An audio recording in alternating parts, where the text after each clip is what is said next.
Good morning, children. Okay, I guess everybody's present today. So this morning, before we start, let's have a review first. What was our lesson yesterday? Okay, Zion. Okay, yesterday we discussed about matter, correct? I have here a question. What is matter? Julian. Okay, matter is anything that occupies space and has mass, correct? What are the three states of matter? Okay, Kurt. Okay, solid, liquid, and gas. So again, the three states of matter are solid, liquid, and gas, correct? So, this morning, we will discuss about the characteristics of matter. So, what do they have in common? Okay. Solids are close together and vibrate in place. So, as you can see in this picture, the solids are, what can you say about the picture? Okay, they're very close to each other. So a solid has its own definite shape and definite volume. Who can give me an example of solid materials? Okay. Anna. Okay, chair, correct. How about Michaela? Okay, chalk. Okay, it's correct. So a solid keeps its shape even when it moves. So I have here a remote. Even if I shake this remote, it will not change its shape. It will not change its volume. Okay. So let's move now to liquid materials. So what are the properties of liquid? Okay. So the particles in liquids are not as close as the particles in solids. Okay, so as you can see in this picture, they are not close to each other. And let's give an example of liquid materials. Okay, Kevin.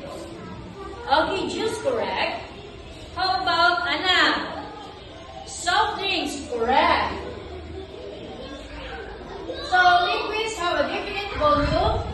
It also takes the shape of the container. Okay, for example, if we pour a glass of water in a glass, it will take the shape of the container of the glass.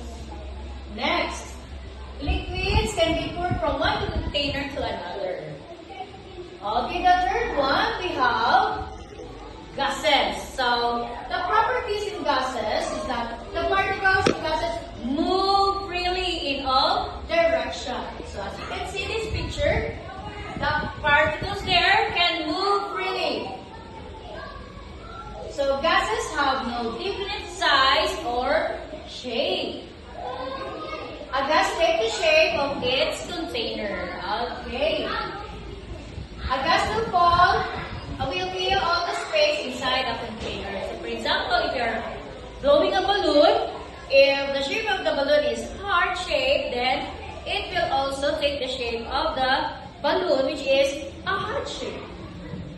Can you give me an example of gases? Okay. Hot air balloon, correct. How about, okay, citric. Okay, balloons, okay. What else? Nikki, okay, air, correct. Okay. Next, we will have a group activity. Before we will have our group activity, I want to follow some directions. The things that you should remember while we are having our activity. Okay, number one, give thoughtful feedback if you are in groups. Respect others and their thoughts. On task all the time. use soft voices, participate actively, and stay with your group. Okay. Are you ready now? Okay. So, let's clap our hands to the output of the different groups. So, I have here some pictures. I want you to identify the following pictures if it is a solid, liquid, or gas. Are you ready? Okay. Okay, Ben. What is this? Okay, solid. Correct.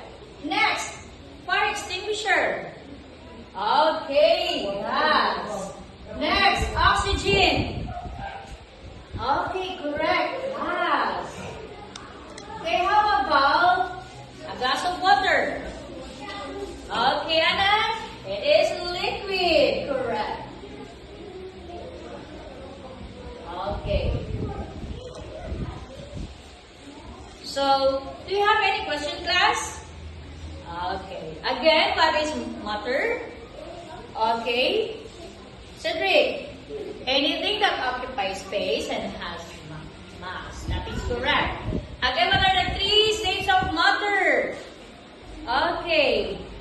Kit. Okay, so we have solid, liquid, and gas. Okay. Okay, are you ready for a short quiz? Okay, so get one piece of paper and answer this. Okay, classify the following objects and materials as solid, liquid, and gas. Write your answer in the table. Okay. Are you done now? Okay, pass your papers to the front. Ready? 1, 2, 3. Okay. So, for your assignment, make an album containing pictures of the following: solids of different color, size, shape, and texture. Number 2, liquids around us. And number 3, gases in containers. And use articles about gases. Okay. That's all for today. Goodbye, class. Okay. See you tomorrow.